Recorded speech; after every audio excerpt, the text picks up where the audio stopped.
Une chenille fait son cocon et en ressort papillon. La marche arrière est impossible. Papillon ne peut pas redevenir chenille. Le phénomène est assimilable à l'autorité de la chose jugée. Ce qui a été décidé fait maintenant autorité. Il arrive que l'on doive soulever l'autorité de la chose jugée lorsqu'une partie se répète, tel un disque qui saute, ou qu'une partie tente de revenir en arrière en voulant transformer le papillon en chenille. L'autorité de la chose jugée remonte à l'Antiquité.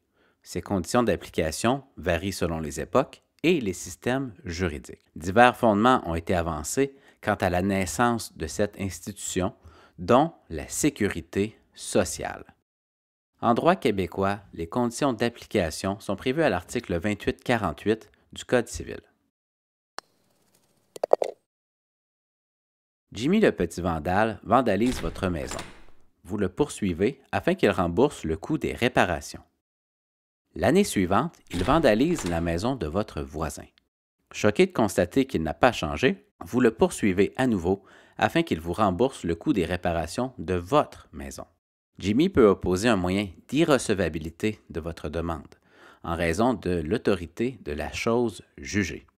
En effet, votre demande est basée sur la même cause, soit le vandalisme de votre maison. Elle implique les mêmes parties, vous et Jimmy le petit vandale, qui agissez dans les mêmes qualités, soit personnellement, et vous demandez la même chose, qu'il vous rembourse le coût de réparation de votre maison. Un an après que Jimmy ait vandalisé votre maison, vous regardez les enregistrements des caméras de sécurité et vous découvrez que Jimmy s'était également introduit dans votre maison pour y voler des bijoux. Vous poursuivez à nouveau Jimmy le petit vandale et celui-ci vous oppose l'autorité de la chose jugée. Cette fois sans succès, puisque la chose demandée n'est pas la même.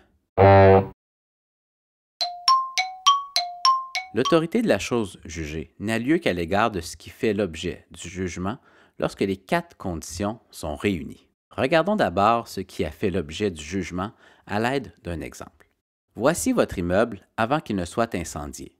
Vous poursuivez la ville et comme l'évaluation du dommage s'annonce fastidieuse, les parties conviennent de scinder le débat en 2.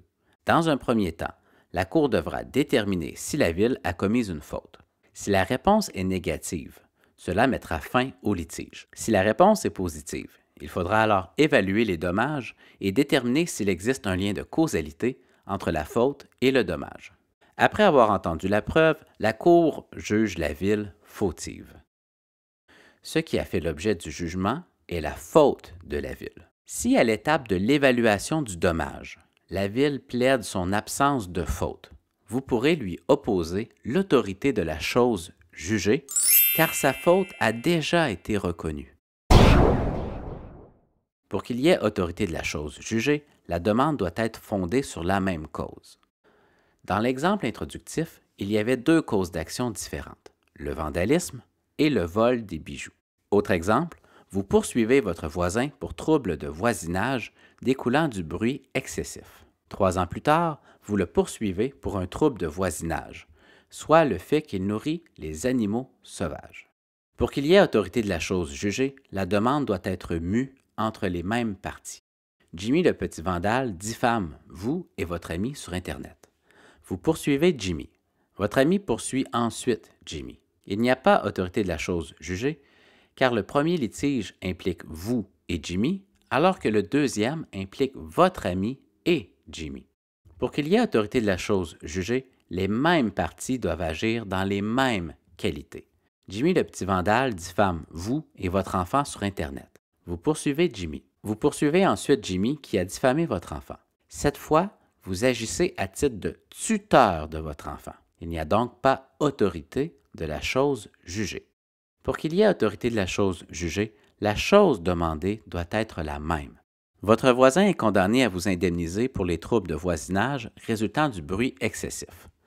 Puisque ce trouble n'a jamais cessé, 3 ans plus tard, vous sollicitez une injonction afin d'empêcher votre voisin d'émettre des bruits excessifs. Dans ce cas, il n'y a pas autorité de la chose jugée, car la chose demandée est différente. Dans un premier temps, une condamnation monétaire, dans un deuxième temps, la cessation du bruit. En matière de pension alimentaire, l'autorité de la chose jugée est relative, puisque la situation des parties et les besoins des enfants sont susceptibles de changer. Homme d'affaires prospère, Martin doit verser une généreuse pension alimentaire à son ancienne femme, Maria, et ses enfants. 2 ans plus tard, Maria gagne le gros lot à la loterie alors que Martin devient invalide.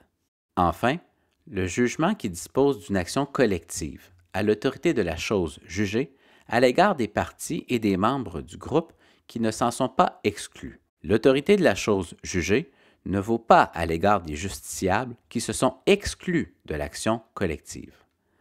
Voilà qui complète l'étude de l'autorité de la chose jugée.